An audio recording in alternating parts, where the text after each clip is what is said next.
Bom dia, pessoal. Eu sou a Ellen, PCNP de Língua Inglesa, aqui da Diretoria de Ensino de Limeira.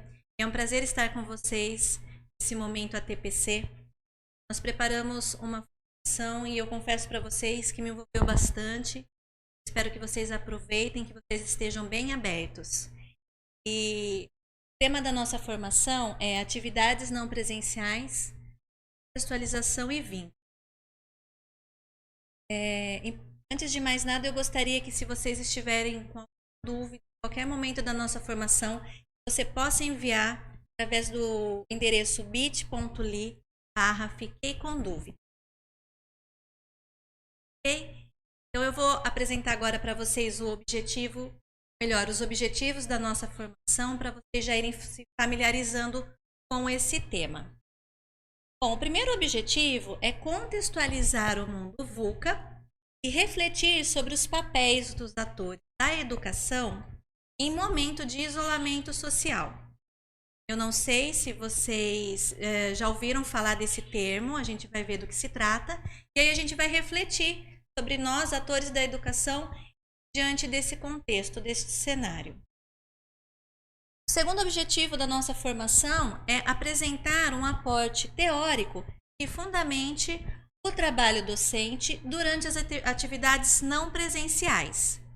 Em vários momentos a gente sente a necessidade, o professor pode se sentir impelido a estar sempre justificando por que ele está adotando determinada prática. Então é sempre bom a gente retomar, a gente voltar a alguns referenciais que possam dar esse suporte e fundamentar essa nossa prática. O terceiro objetivo é incentivar a adoção de metodologias ágeis, como formas de retomar e consolidar as aprendizagens.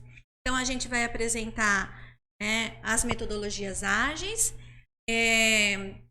pensando que talvez seja uma estratégia viável para a gente retomar e consolidar as aprendizagens desse primeiro bimestre. E por último, e eu considero fundamental da nossa formação, é estimular a criação de vínculos com o aluno e valorizar o trabalho docente. Porque nós, PCNPs, a gente tem em média de 5, 6 escolas que nós acompanhamos, e durante os nossos acompanhamentos a gente recebe vários relatos dos nossos coordenadores do excelente trabalho que os professores realizam. Então, eu acredito que a gente precisa sim valorizar todo esse trabalho, todo esse empenho, reconhecer aqui publicamente que, apesar de todas as dificuldades, a gente tem conseguido realizar trabalhos maravilhosos. E são esses os objetivos da formação de hoje. Tudo bem? Então vamos começar. Contextualização. O que seria então esse mundo VUCA? Qual que é o papel dos atores da educação nesse contexto? VUCA, ele é um termo que é formado pelas iniciais de 4 palavras em inglês. Essas palavras são volatility, uncertainty, complexity and ambiguity. São palavras que se referem aos fatores que definem esse mundo em que a gente está vivendo. Ele é um termo muito próprio da gestão das mudanças, ele é muito utilizado nessa área, mas eu acho que consegue trazer para a gente alguns referenciais para a gente entender tudo isso que está acontecendo de forma tão apressada como a gente tem vivenciado. Bom, para cada um desses fatores, a gente vai ter os drivers, que seriam aqueles dispositivos que fazem com que uma ação seja desencadeada. Só a gente pensar na informática, né? Driver seria aquele dispositivo que faz com que as ações sejam desencadeadas e realizadas. Esses fatores, eles desencadeiam ações que têm efeitos. E para cada um desses fatores, a gente vai exigir de nós uma demanda, vai exigir de nós alguma coisa. Então, é nesse sentido que a gente vai analisar esses fatores que definem o mundo VUCA. Vamos lá, vai ficar mais claro conforme a gente for trabalhando. Então, em relação à volatilidade, vamos pensar, o que é uma substância volátil? E aí eu já peço licença para os profissionais da área de química, né, se eu não conseguir me expressar com a proficiência que talvez vocês conseguiriam, mas uma substância, quanto mais volátil ela é, mais rápido ela passa de um estado para o outro, não é assim? Bom, se a gente tem essa transformação rápida, o driver, esse dispositivo que desencadeia esse fator, é a velocidade nas mudanças. Acho que esse aqui é até inquestionável. E qual que é o efeito disso? A gente acaba sentindo uma instabilidade, gera uma sensação de que as coisas são instáveis. Ou seja, hoje é de um jeito, amanhã pode ser que seja tudo diferente. Então, isso é um efeito dessa volatilidade. E o que isso exige de nós? Qual que é a demanda disso para a gente poder vivenciar num mundo considerado um mundo VUCA? É que a gente precisa ter visão. Agora, o que eu quero dizer com ter visão? Não é simplesmente eu ter a noção do que está acontecendo, mas, se necessário, dar um passo atrás para eu poder entender o movimento que a nossa rede está seguindo. Então, ter visão do todo, isso é cobrado, isso é necessário, para que a gente possa agir com mais propriedade, para que a gente possa tomar decisões mais eficazes.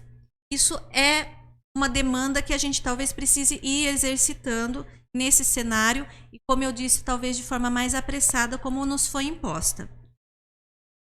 O segundo fator, que é a incerteza, ele traz para a gente desafios inesperados. Veja, a gente não imaginava que hoje a gente estaria fazendo uma transmissão de ATPC à distância. A gente não esperava que a gente teria que nos comunicar com os nossos alunos por meio de mídias digitais. Mas é um desafio que não estávamos esperando, mas que chegou até nós. E aí, a gente tem que tomar um cuidado, porque o efeito disso é que a gente acaba recebendo muita informação. Então, existe uma sobrecarga de informação que precisa ser muito bem gerenciada. Então, às vezes, a gente, na tentativa de facilitar, acaba, para comunicar uma mesma coisa, gerando muitos e muitos materiais, e com isso a gente acaba despendendo muita energia para dar conta de tudo isso. É só a gente pensar, quando toca lá o celular, quando a gente ouve o barulhinho do WhatsApp, a gente já fica alerta. E aí a gente acaba despendendo, como eu falei, a gente acaba gastando muita energia. Então a gente precisa gerenciar muito bem o que está chegando, né? Não é simples, mas eu acho que a gente consegue desenvolver sim. Bom, eu particularmente, quando eu pretendo passar alguma orientação os meus coordenadores, aqueles que eu acompanho, eu tento ser muito pontual. Então, às vezes chega pra gente documentos aí com muitas páginas, e aí eu falo, olha, vamos focar nesse aspecto, porque para aquele momento essa é a minha prioridade. Então, é nesse sentido que eu acho que a gente precisa começar a gerenciar essas informações que vão chegando pra gente. Bom, e isso exige de nós compreensão. Não no sentido de ser compreensivo, é assim mesmo, o que a gente vai fazer? Não, é compreensão do processo. Compreensão, como eu falei, do movimento que a rede está adotando, para que a gente tome decisões acertadas. Bom? O terceiro fator, que é a complexidade, eu acho que ele é autoexplicativo, mas a gente vai comentar brevemente aqui, diz respeito aos influenciadores externos. E eu acho que é consenso que hoje as nossas ações estão influenciadas, estão sendo decorrentes da pandemia da Covid-19, não é verdade? Por quê? Tudo que a gente tem construído parece que tem sido em função desse influenciador externo. Ou seja, não é algo que depende de nós. E aí, isso pode gerar alguns conflitos que a gente vai precisar aprender a gerenciar. Conflitos porque eu vou ou eu não vou trabalhar? Eu mando ou eu não mando atividade? Eu fico em casa ou eu saio para trabalhar? Enfim, são muitos conflitos, são muitas posições que acaba gerando, né, na gente alguma ansiedade, com certeza, e a gente precisa também, às vezes, dar esse passo atrás, entender, visualizar onde a gente quer chegar e poder se manter nesse caminho para que a gente não não, ao se desviar, a gente não acabe obtendo resultados que não sejam aqueles que a gente está esperando.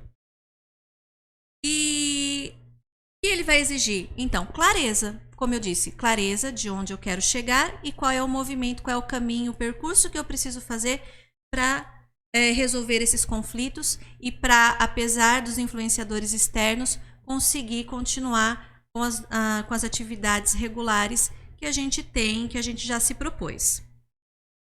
E o quarto fator é a ambiguidade. A ambiguidade traz um paralelo aí, traz na verdade, uma oposição entre aquilo que é o ideal e aquilo que é o real. Então, o ideal seria, claro, que a gente estivesse na nossa sala de aula, que a gente estivesse conduzido a TPC num espaço conhecido, né? Por exemplo, lá na sua sala de informática, na sala de informática da sua escola, ou às vezes no anfiteatro. Mas o real é que hoje a gente está em isolamento e a gente precisa utilizar outros meios para a gente dar conta dessas atividades que já são de nossa responsabilidade.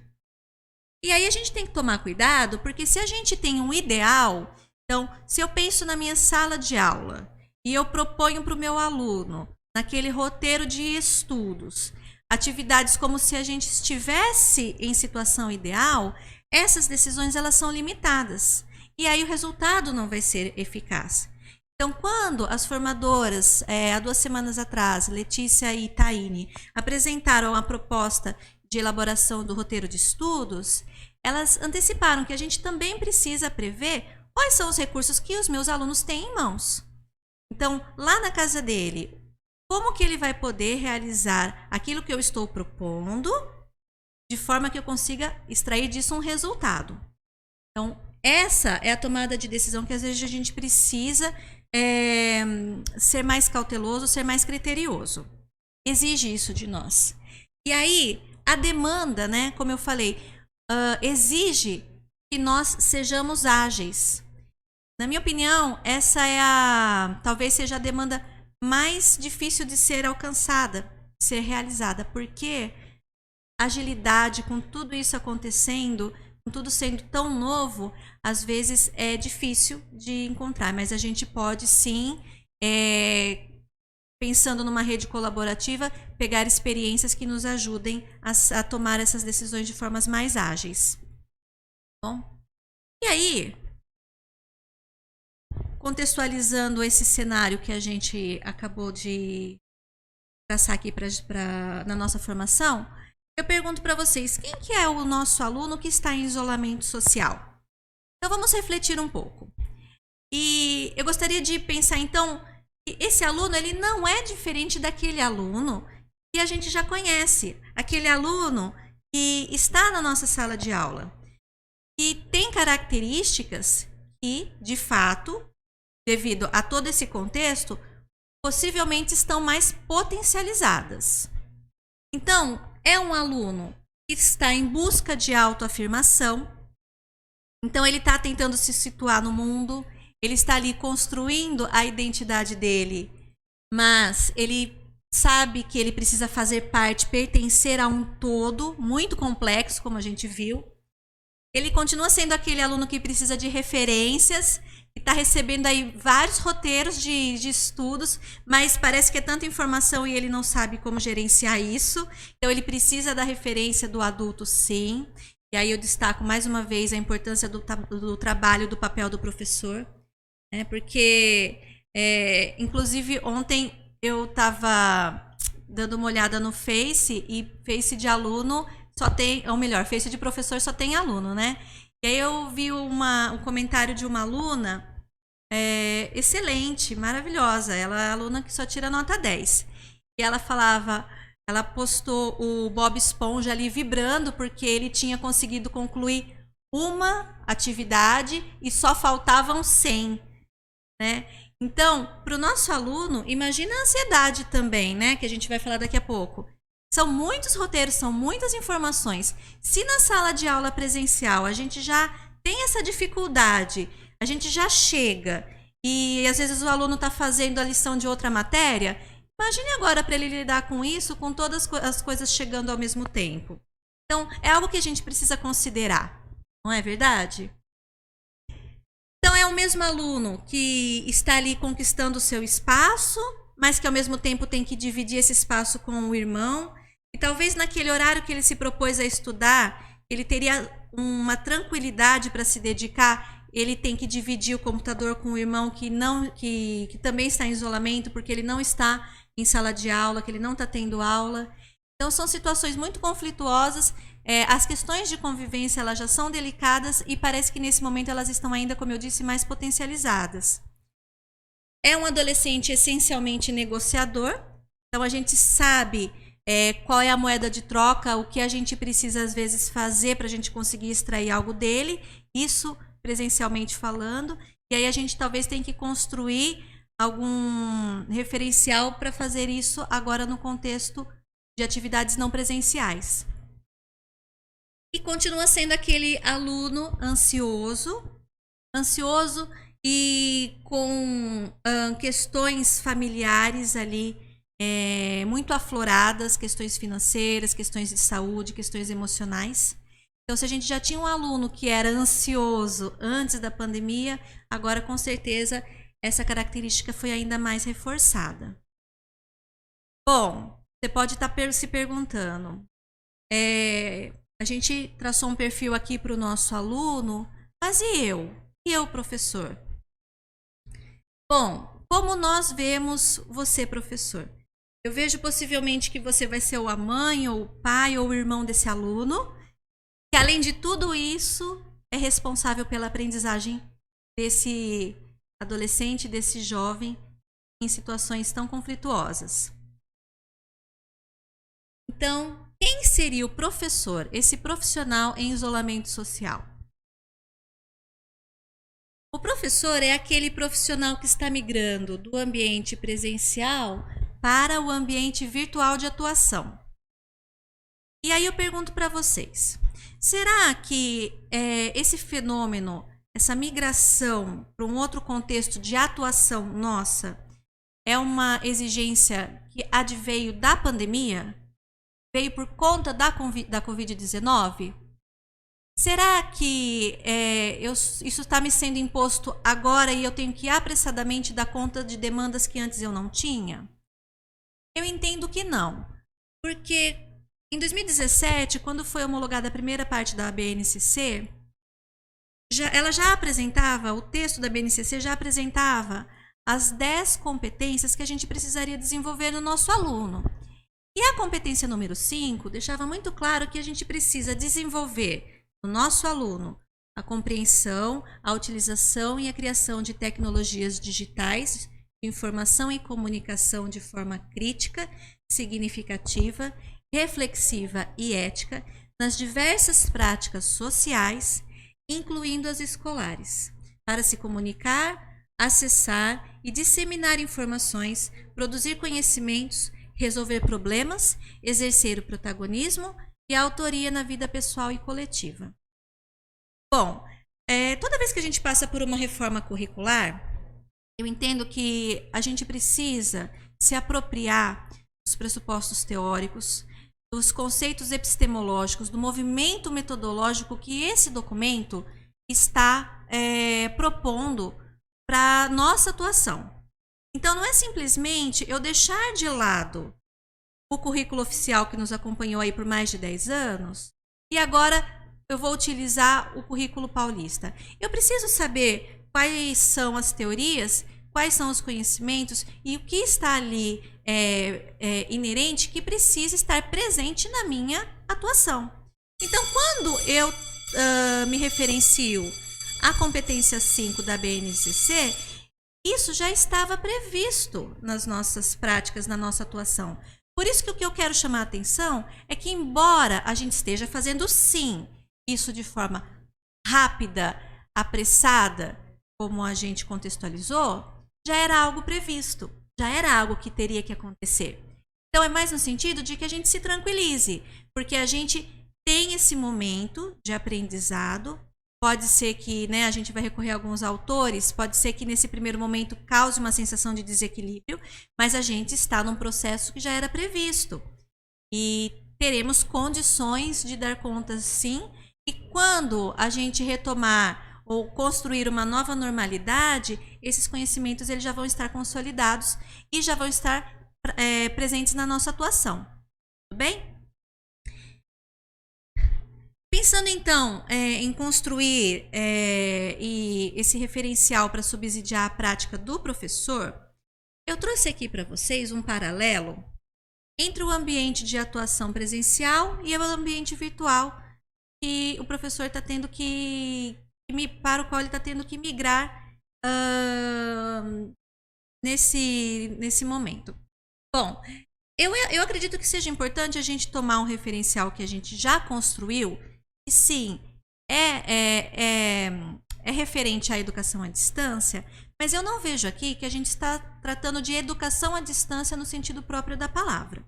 A gente está falando de atividades não presenciais com um certo cuidado, sim, porque a gente está construindo um novo referencial e nada nos impede de recorrer a esses referenciais teóricos já construídos para que a gente possa refletir e construir, sim, novas metodologias, novas aproximações, novas teorias. Então, acho que veio um campo bem fértil aí para os teóricos da educação. Mas, então, eu me referenciei no professor Leffa, que é um estudioso da educação à distância e que traz esse paralelo que eu acho bem legal para a gente refletir como que a gente vai atuar. Ele destaca aí 3 fatores: a flexibilidade, a adaptabilidade e a argumentatividade. Então, a flexibilidade, como alguns termos já trazem assim, essa autoexplicação, eu acho que fica bem claro no ambiente presencial, né? E no ambiente virtual. Por quê? Na sua escola, na sua sala de aula, você sabe que você entra para dar aula às 7, vai sair às 7h45. Você sabe que você vai estar lá com o nono ano 4, por exemplo, na sala 7. E está tudo muito bem definido. Você sabe qual que é a tomada que funciona, né? Eu, quando dava aula, eu lembro que eu saía com um radinho e aí eu sabia que, por exemplo, a tomada que ficava perto da porta não funcionava. Então, eu tinha que usar a tomada que estava no fundo. Então, eu tinha que reorganizar todo o espaço da sala de aula. Enfim, já é do nosso conhecimento, já é determinado presencialmente. Mas, virtualmente, a gente não tem esses limites. Então, a gente, às vezes, precisa pensar que o que eu estou propondo agora não vai chegar agora para o meu aluno. E aí, a gente entra no conceito de adaptabilidade, porque quando o aluno sai da casa dele e vem para a escola, ele está vindo para o nosso espaço. Agora, nós temos que ir para o espaço do aluno.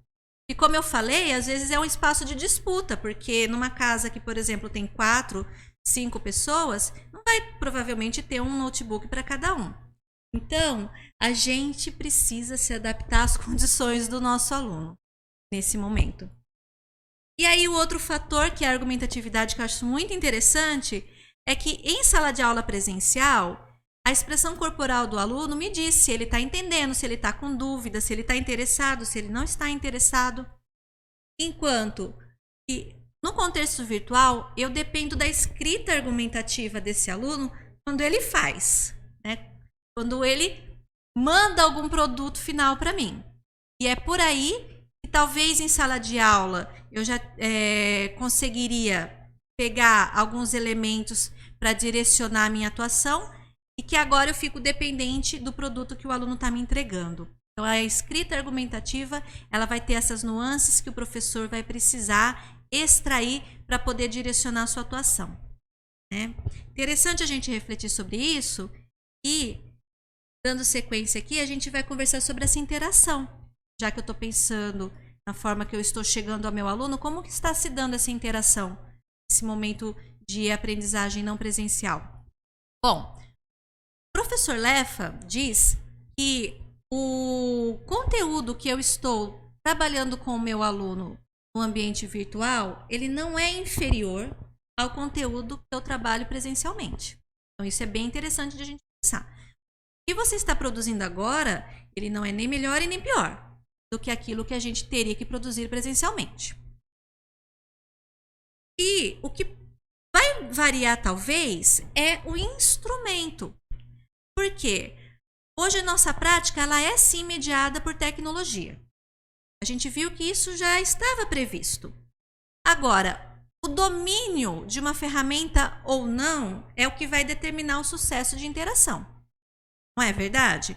Então, eu vou dar um exemplo. A gente está ouvindo bastante sobre o Google Classroom.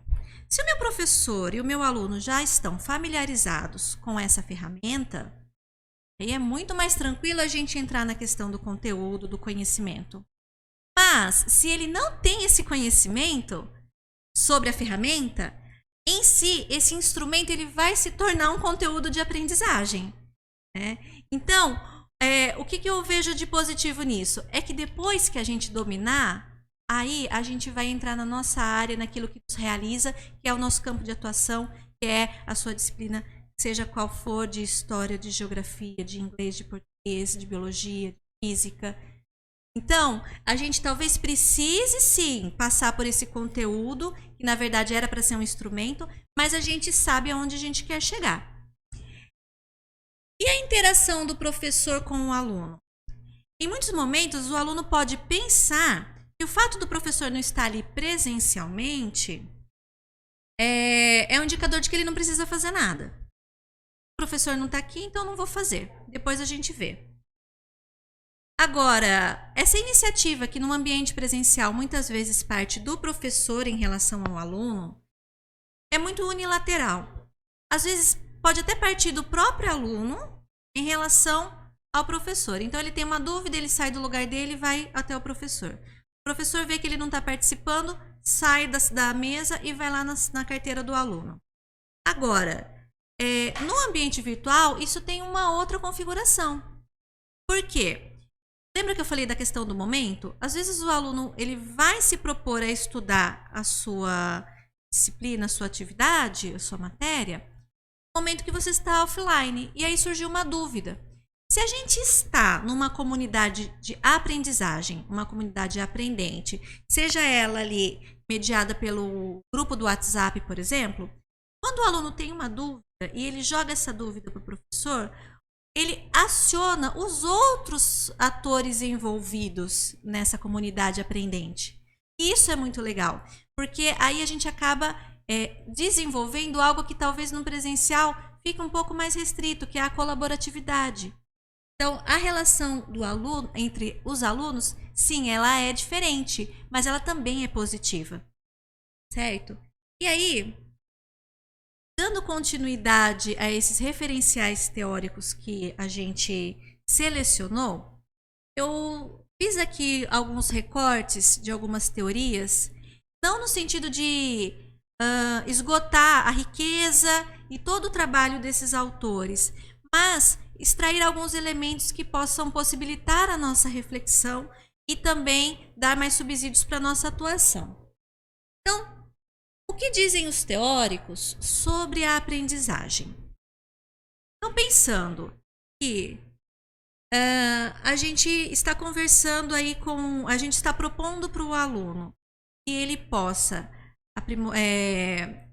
se apropriar de um conhecimento e progredir, a gente recorre à ideia, ao conceito de esquema de Piaget. O que é o esquema para Piaget?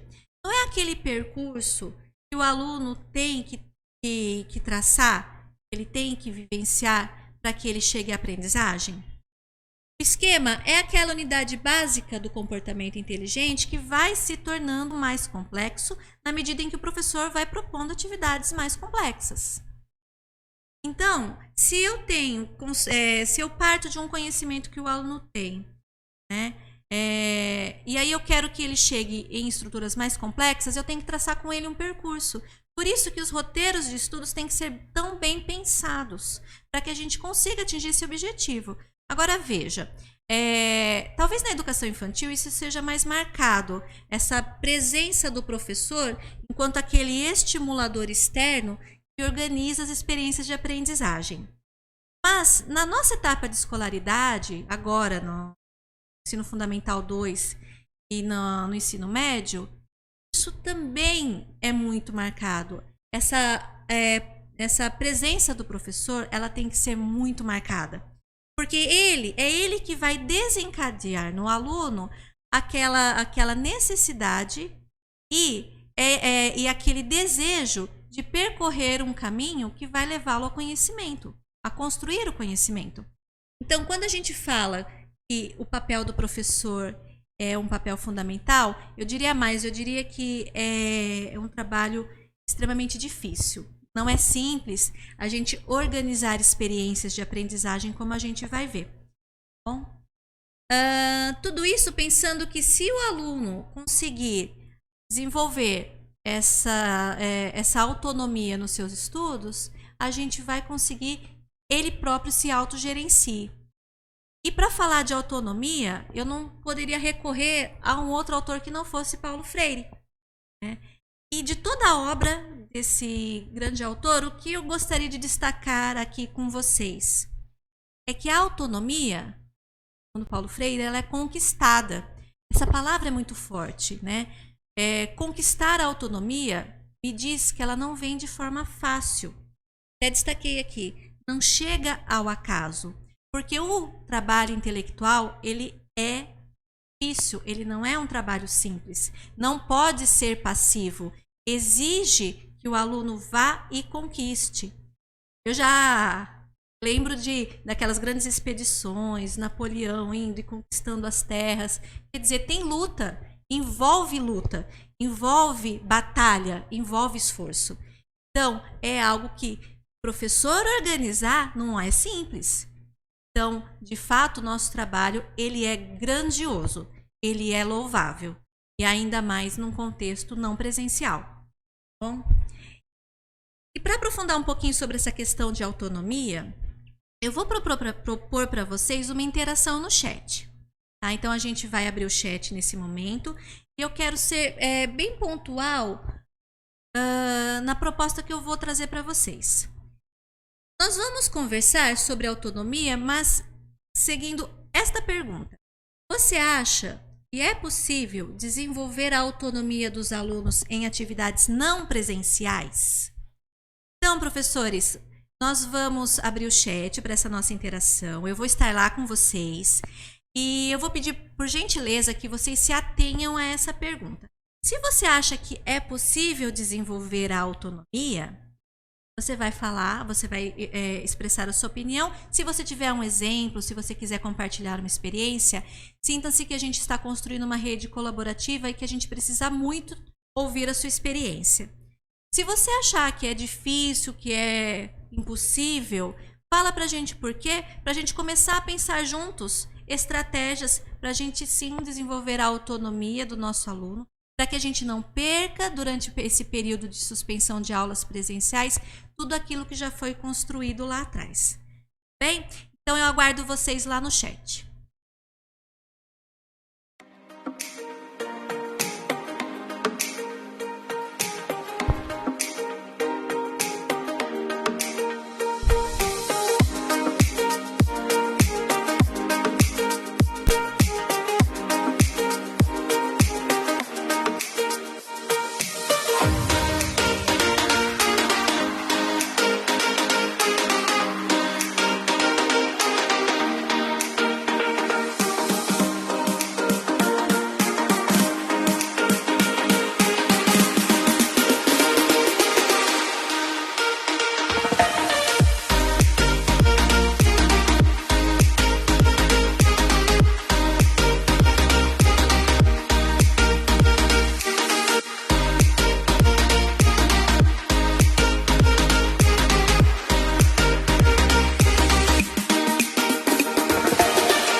Excelente, pessoal. Então vamos retomar aqui mais alguns teóricos e eu trouxe para a gente continuar nossa reflexão o John Dewey, que é um educador norte-americano e que trata dos campos de experiência. O Dewey ele vê a educação como um campo privilegiado para aliar a teoria à prática, para eu conseguir aplicar os conhecimentos curriculares que estão ali teóricos e que eu consigo transpor para a minha prática de sala de aula, para a minha prática educativa. E o Dewey ele fala o seguinte, que a gente tem que tomar um cuidado para pensar na qualidade das experiências educativas. Então isso significa que a gente pode às vezes promover experiências que não são educativas. E pior, às vezes, experiências que podem ser deseducativas. E aí ele até dá um exemplo, como a gente expor o aluno a situações vexatórias por alguma razão. Mas vamos nos focar nas experiências que são educativas. O que precisa ter para que ela seja considerada educativa? Veja, para Dewey, uma experiência educativa é aquela que modifica o status dos protagonistas envolvidos. E aí eu pergunto para você, professor, quando você propõe uma atividade, quando você propõe um roteiro de estudos para o seu aluno, ao término desse roteiro, quando ele conclui essa atividade, esse aluno está saindo do mesmo jeito quando ele começou? Isso é uma coisa para a gente considerar. Vou falar de mim. Muitas vezes, quando eu assumi uma classe no início do ano letivo, e aí a gente faz aquela sondagem, faz algumas retomadas, e aí a gente fala assim, pessoal, lembra quando vocês aprenderam tal assunto? Aí o aluno fala assim, não vi isso, não aprendi. Aí você muda a pergunta e fala assim, não, mas o professor não falou assim, assim, assim? Não aprendi nada disso não. E aí você fica num conflito, porque você, na sala dos professores, viu seu colega ali preparando atividades, corrigindo atividades, compartilhando com você, porque você também deu as mesmas atividades e ali existe uma troca bem legal. Você via que o professor, ele ensinou, você via que o professor se dedicou a traçar um percurso e ele foi, inclusive, avaliado e houve uma progressão. Mas por que o aluno, ao final desse período, vai dizer para você, não, eu não me lembro do que eu aprendi? Será que essas experiências que eu propus foram significativas? Hoje, com um pouco mais de maturidade, a gente começa a refletir. Será que as atividades que eu propunha para os meus alunos, elas eram significativas? Elas produziram experiências, elas fizeram com que o meu aluno deixasse de ser como era e houve uma mudança no seu status?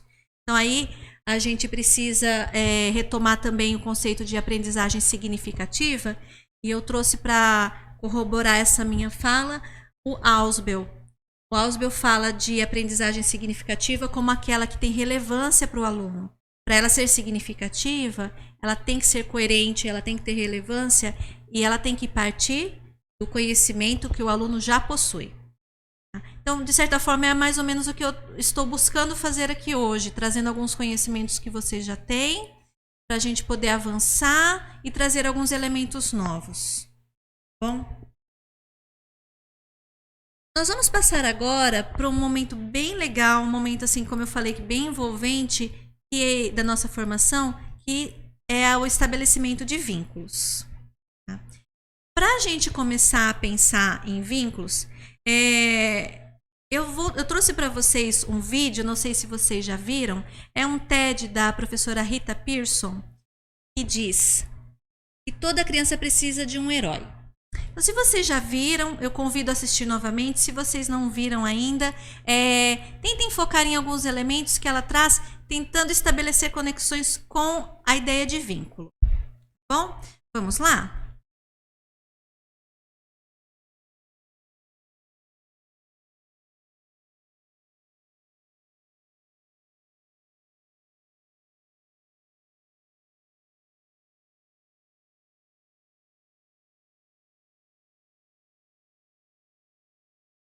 I I have spent my entire life either at the schoolhouse, on the way to the schoolhouse, or talking about what happens in the schoolhouse. Both my parents were educators. My maternal grandparents were educators. And for the past 40 years, I've done the same thing. And so needless to say, over those years, I've had a chance to look at education reform from a lot of perspectives. Some of those reforms have been good, some of them have been not so good. And we know why kids drop out. We know why kids don't learn. It's either poverty, low attendance, negative peer influences. We know why. But one of the things that we never discuss, or we rarely discuss, is the value and importance of human connection. Relationships. James Comer says that no significant learning can occur without a significant relationship. George Washington Carver says all learning is understanding relationships. Everyone in this room has been affected by a teacher or an adult. For years, I have watched people teach. I have looked at the best and I've looked at some of the worst. A colleague said to me one time, they don't pay me to like the kids. They pay me to teach a lesson. The kids should learn it. I should teach it. They should learn it. Case closed. Well, I said to her, you know, kids don't learn from people they don't like.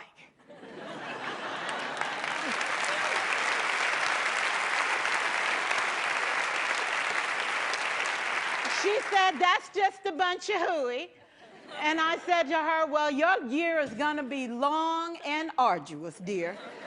Needless to say, it was. Some people think that you can either have it in you to build a relationship or you don't. I think Stephen Covey had the right idea. He said you ought to just throw in a few simple things, like seeking first to understand as opposed to being understood. Simple things like apologizing. You ever thought about that? Tell a kid you're sorry, they're in shock. I taught a lesson once on ratios. I'm not real good with math, but I was working on it. And I got back and looked at that teacher edition. I taught the whole lesson wrong. So I came back to class the next day and I said, look, guys, I need to apologize. I taught the whole lesson wrong. I'm so sorry. They said, that's okay, Miss Pearson. You were so excited. We just let you go.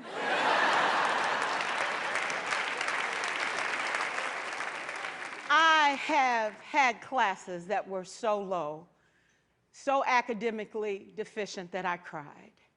I wondered, how am I going to take this group in 9 months from where they are to where they need to be? And it was difficult. It was awfully hard. How do I raise the self-esteem of a child and his academic achievement at the same time? One year I came up with a bright idea. I told all my students, you were chosen to be in my class because I am the best teacher and you are the best students. They put us all together so we could show everybody else how to do it. One of the students said, really? I said, really? We have to show the other classes how to do it. So when we walk down the hall, people will notice us. So you can't make noise, you just have to strut. And I gave him a saying to say, I am somebody. I was somebody when I came. I'll be a better somebody when I leave. I am powerful and I am strong. I deserve the education that I get here. I have things to do, people to impress, and places to go. And they said, yeah. You say it long enough, it starts to be a part of you. And so,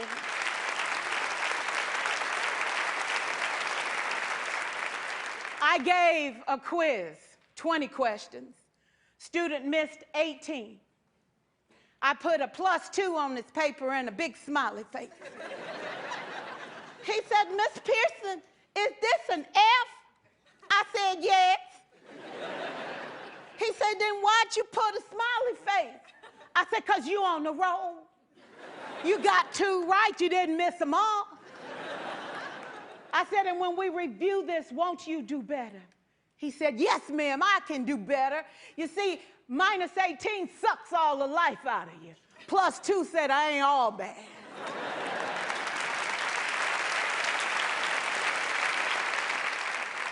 4 years, I watched my mother take the time at recess to review, go on home visits in the afternoon, buy combs and brushes and peanut butter and crackers to put in her desk drawer for kids that needed to eat, and a washcloth and some soap for the kids who didn't smell so good. See, it's hard to teach kids who stink. And kids can be cruel. And so she kept those things in her desk, and years later, after she retired, I watched some of those same kids come through and say to her, you know, Miss Walker, you made a difference in my life. You made it work for me. You made me feel like I was somebody when I knew at the bottom I wasn't. And I want you to just see what I've become. And when my mama died 2 years ago at 92, there were so many former students at her funeral. It brought tears to my eyes, not because she was gone, but because she left a legacy of relationships that could never disappear. Can we stand to have more relationships? Absolutely. Will you like all your children? Of course not. And you know your toughest kids are never absent. Never. You won't like them all, and the tough ones show up for a reason. It's the connection, it's the relationships. And while you won't like them all, the key is they can never, ever know it. So teachers become great actors and great actresses, and we come to work when we don't feel like it, and we listen to policy that doesn't make sense, and we teach anyway. We teach anyway because that's what we do. Teaching and learning should bring joy. How powerful would our world be if we had kids who were not afraid to take risks, who were not afraid to think, and who had a champion? Every child deserves a champion, an adult who will never give up on them, who understands the power of connection and insists that they become the best that they can possibly be. Is this job tough? You betcha. Oh God, you betcha. But it is not impossible. We can do this. We're educators. We're born to make a difference. Thank you so much.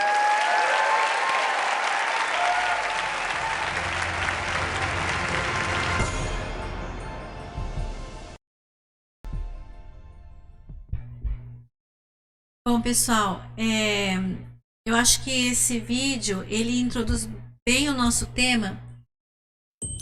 E eu gostaria de jogar aqui uma pergunta para a gente refletir. Como podemos criar vínculos à distância, estando longe dos nossos alunos? Será que é possível?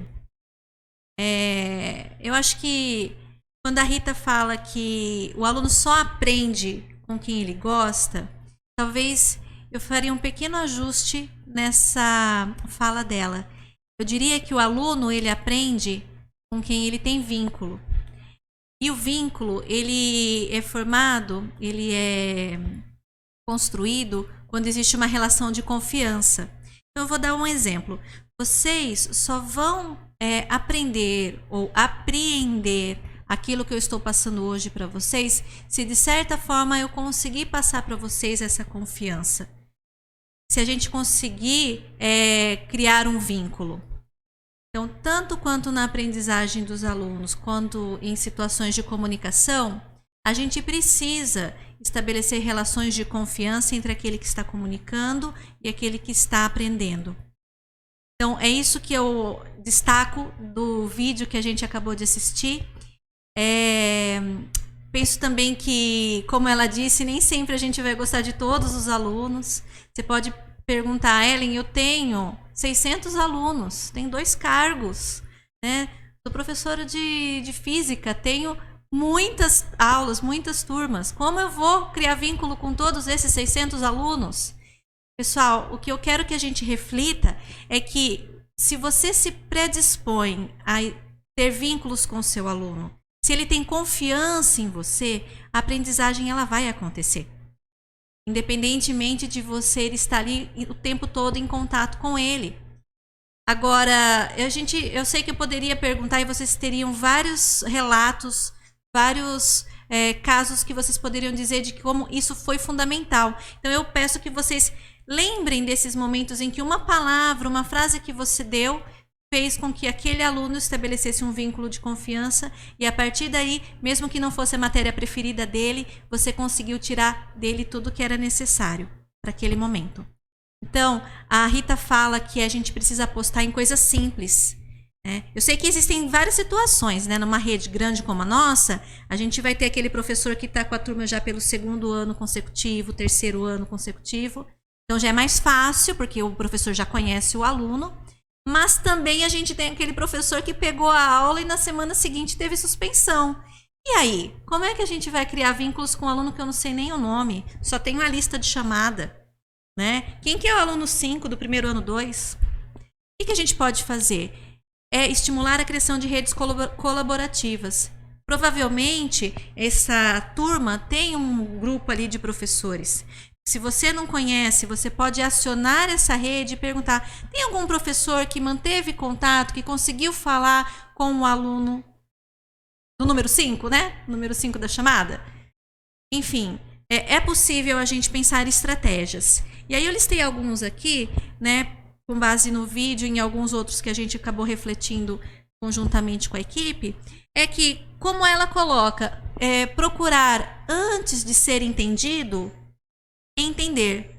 Então, incentivar a escuta. Eu sei, professor, que às vezes você tem muito a dizer e o seu tempo com o aluno ele é reduzido. Mas existem momentos que a gente precisa apenas ouvir.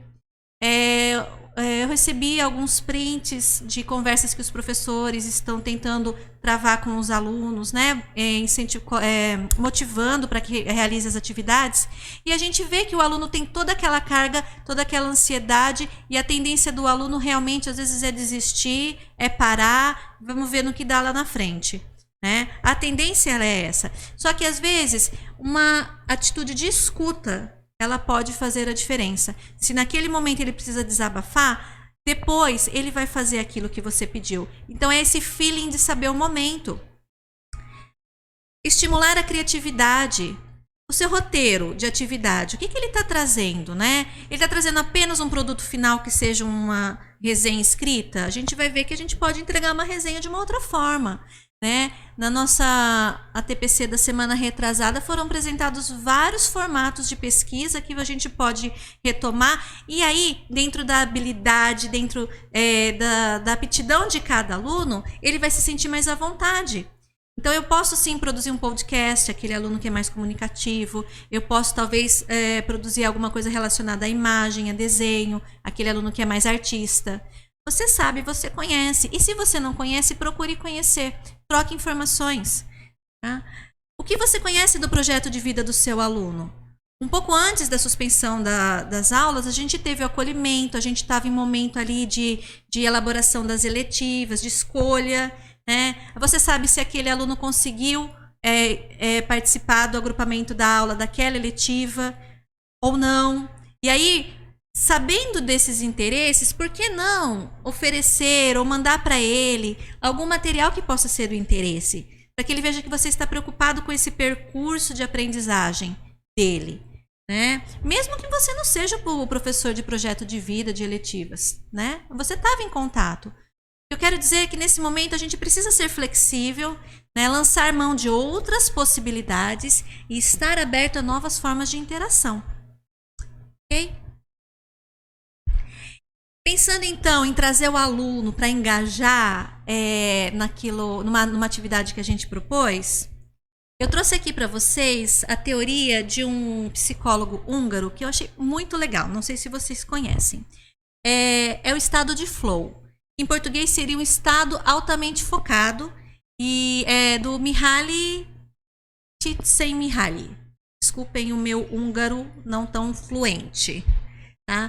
Mas, resumidamente, essa teoria diz o seguinte: que a gente tem que combinar as atividades dentro da competência do meu aluno, aqui no eixo horizontal, com o desafio, com a dificuldade no meu eixo vertical. Então, olha só que legal. Quando eu consigo pensar numa atividade, numa tarefa, um desafio que combine com aquilo que o meu aluno sabe fazer, ele vai estar numa área de alta performance. Vamos pensar no estado de flow como aquele lugar que o aluno consegue chegar na alta performance dele. Então, veja que ela é variável, né? Por quê? Porque se eu dou uma atividade muito desafiadora que está acima das competências dele, a tendência é ele ficar ansioso. Vou confessar que também estava ansiosa antes de vir gravar essa formação aqui com vocês. Então, eu tinha que preparar a formação. Presencialmente, a gente já tem uma certa ansiedade. Agora, gravada, então a gente estava com um desafio muito grande. E aí, a gente precisava monitorar a questão da competência para a gente conseguir controlar. Confesso para vocês que eu ainda estou aqui, ó. Estou oscilando aqui. Mas, se a gente passar uma atividade, por outro lado, que seja muito simples, que não dá trabalho nenhum, que não seja desafiadora e o aluno já tem uma competência para fazer algo maior, essa atividade tende a ser tediosa. Então, essa teoria ela é muito assim, referenciada na área das artes, dos esportes, mas na sua disciplina você também sabe o que promove, em que momento da sua disciplina ali, que ponto do currículo que quando você chega, o aluno alcança esse estado de alta performance. Vou dar um exemplo da minha área, né? Em inglês, o aluno chega nesse momento aqui, nesse estado de flow, sabe quando? Quando ele consegue entender o que um nativo fala e conversar com esse nativo. As professoras que trabalharam comigo, elas vão se lembrar. Teve uma situação que a aluna chegou em êxtase, e é essa palavra. Ela chegou vibrando, porque ela estava no ponto de ônibus, chegou uma pessoa falando inglês, ela entendeu que essa pessoa estava perdida e ela conseguiu dar a orientação para essa pessoa chegar onde ela queria. Ela chegou assim, realizada. É essa a proposta. Então, pensem aí nesse tipo de atividade e nesse tipo de momento. Eu acho que é legal a gente pensar que a gente está despertando a motivação intrínseca para o aprender do nosso aluno. A gente, quando consegue fazer essa combinação das tarefas, as habilidades, a gente consegue a total atenção do nosso aluno, o total engajamento. Aí, a atividade deixa de ser passiva, tediosa, e ela passa a ser ativa, né?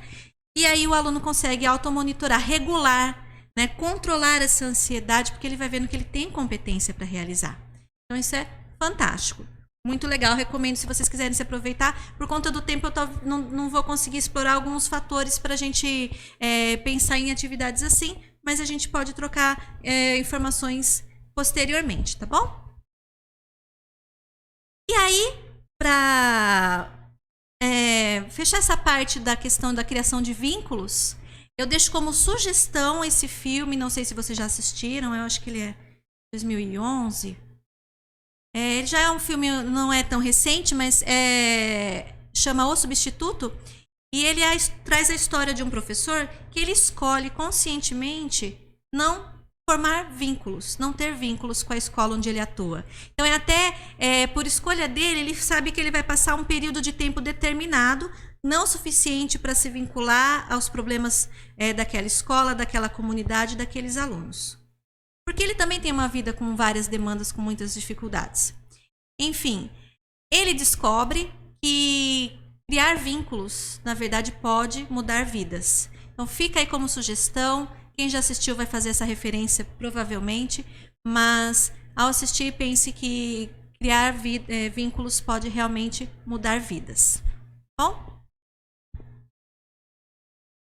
E agora a gente vai para a terceira parte da nossa formação, que fala sobre as metodologias ágeis. Quem é mais ligado aí, que está por dentro das teorias, provavelmente já fez uma relação com os autores que a gente apresentou. Então, quando a gente fala de campo de experiência, aprendizagem autônoma, aprendizagem significativa, a gente está falando de engajamento, a gente está falando de metodologia ativa. Isso não é uma coisa nova. Esses autores que a gente trouxe aqui, né, desde a década de 60, já estão falando sobre isso. Agora, o que a gente pode tirar desse conceito que a gente já tem de metodologias ativas para pensar na adoção de metodologias ágeis? Porque as metodologias ágeis, essencialmente, são metodologias ativas. Elas preveem o engajamento, a participação do aluno, né? E aí, eu trouxe para vocês como exemplo o Pecha Kucha. que a gente vai ver de que forma a gente vai poder utilizar. Bom, as metodologias ágeis, elas são complementares às metodologias ativas. Então, a professora Carolina Cavalcante, da USP, é uma estudiosa dessa área já há bastante tempo, e ela diz que a gente pode utilizar as metodologias ágeis em complementariedade em momentos específicos da aprendizagem. E aí eu achei super pertinente nesse momento que a gente está. Então, é um primeiro bimestre que a gente tem que retomar as aprendizagens antes da paralisação, consolidá-las para poder avançar. Bom, quais são os princípios das metodologias ágeis? São três pilares. A professora Carolina fala o seguinte, que a gente se apoia na mobilidade, no tempo e na noção micro. Mobilidade porque eu vou recorrer ao dispositivo móvel que o aluno tem para chegar até ele e para receber um produto dele. A noção de tempo, mais especificamente da economia de tempo, porque a gente tem que ser breve, mas nem por isso ser superficial e raso. E por que não? Para retomar, acionar aprendizagens já consolidadas, utilizar microvídeos, microatividades, microtarefas, microtextos. Então, essa é a noção de micro que vai sintetizar a proposta da adoção de metodologias ágeis na aprendizagem. Tá? Então, eu trouxe para vocês aqui, como exemplo, o Pechakucha. Pechakucha é uma palavra que vem do japonês, que significa conversa informal. Aí em inglês seria um chit-chat. E a gente pode resumir o Pechakucha como uma apresentação 20 por 20. Por quê? São 20 slides com duração de 20 segundos cada um. E ele explora bastante, essa apresentação explora bastante o uso de imagens para trabalhar alguns conceitos. Como eu disse, não é o fato de ter uma duração determinada e de a gente pensar na economia de tempo que vai fazer com que essa prática, com que esse produto final, que é a apresentação, seja superficial. Eu vou mostrar para vocês que eu posso fazer a resenha de um livro, né, nesse formato. Poderia fazer um fichamento, poderia fazer um podcast, como eu falei, mas eu optei por fazer nesse formato, porque aí também eu estou estimulando a criatividade do meu aluno. E essa metodologia também, ela incentiva o poder de síntese.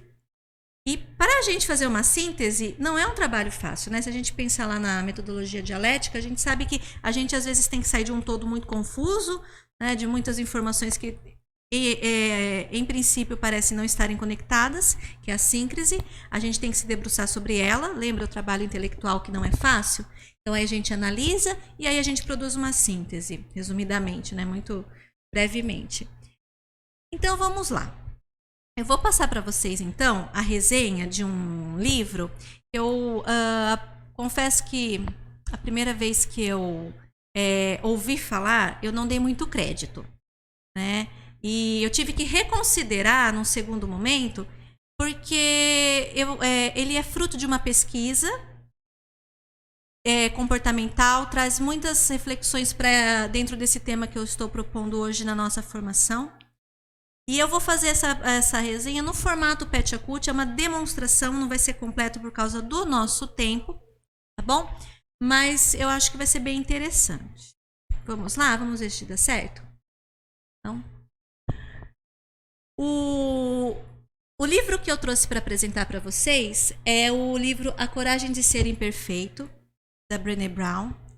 A Brené Brown é uma pesquisadora norte-americana que estuda a vergonha, a vulnerabilidade e o medo.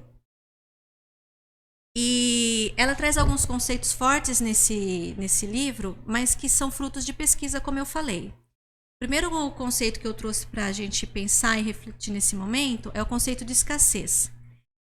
Para Brené, a gente está sempre focando naquilo que nos faz falta. Então, a gente sempre tem a sensação de que nada é suficiente.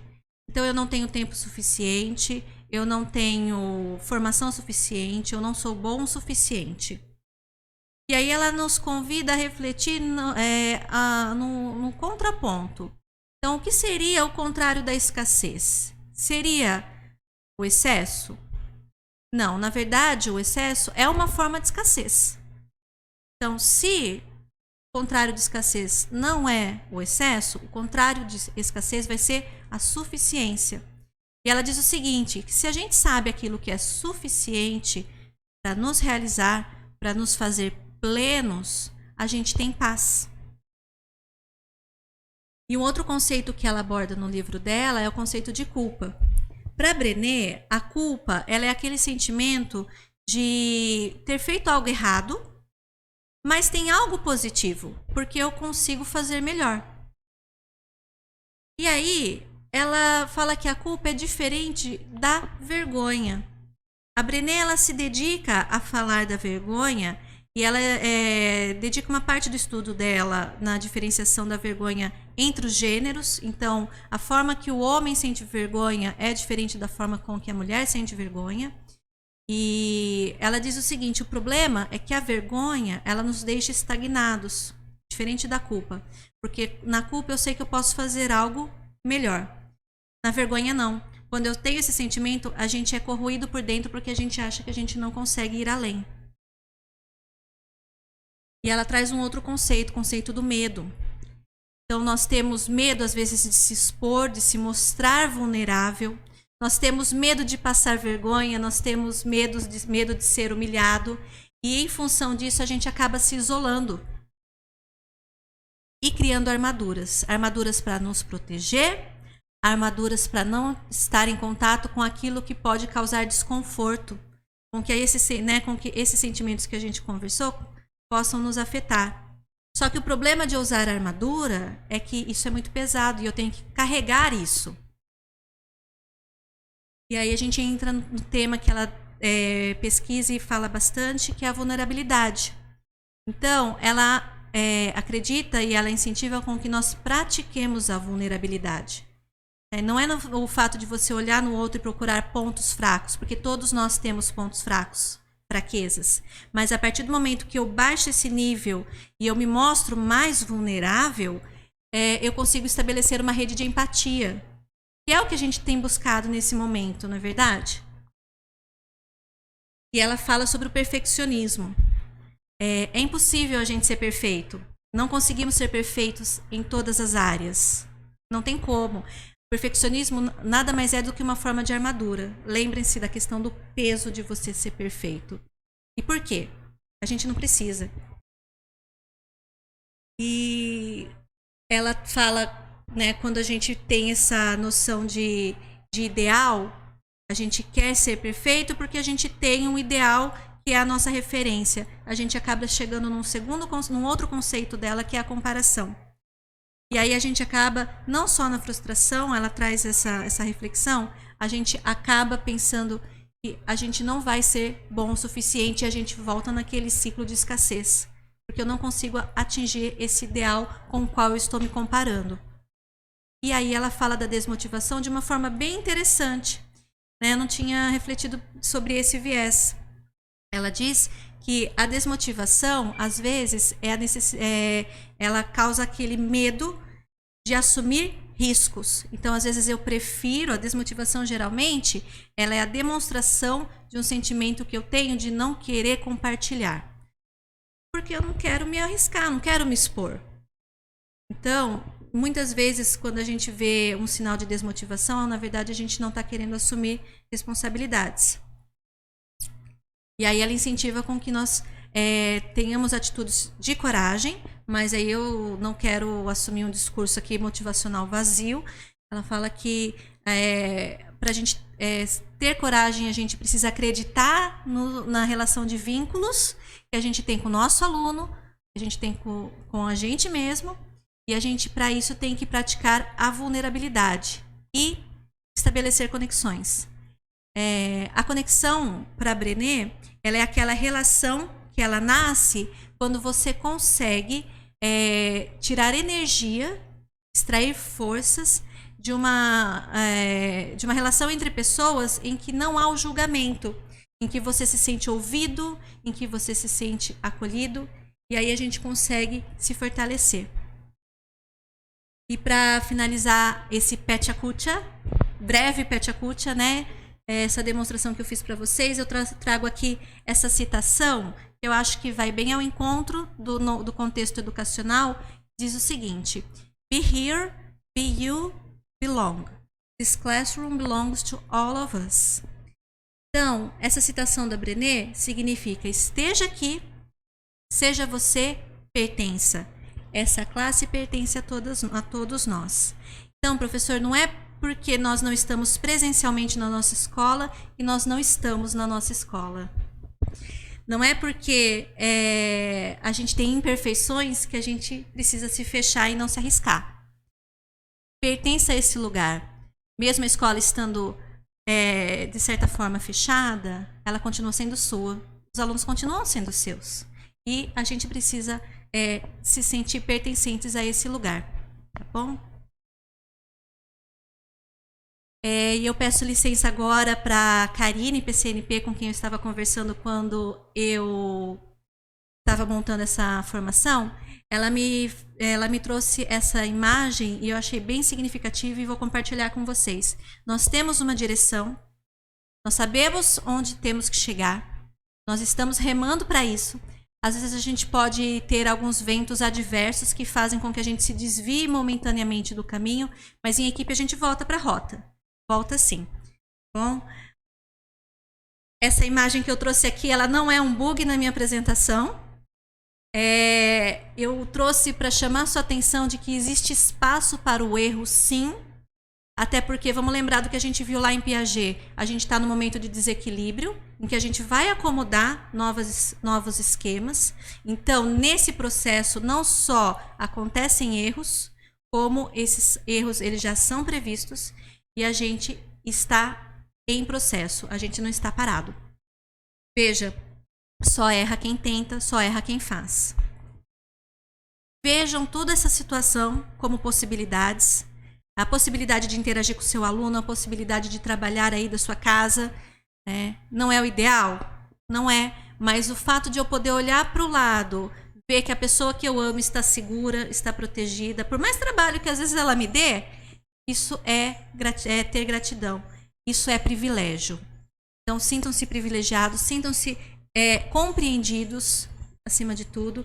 E aí eu finalizo com essa imagem dizendo que a gente pode sim tirar de situações difíceis coisas positivas. Então, a imagem da ostra ela é bem significativa. Rubem Alves diz que ostra feliz não faz pérolas.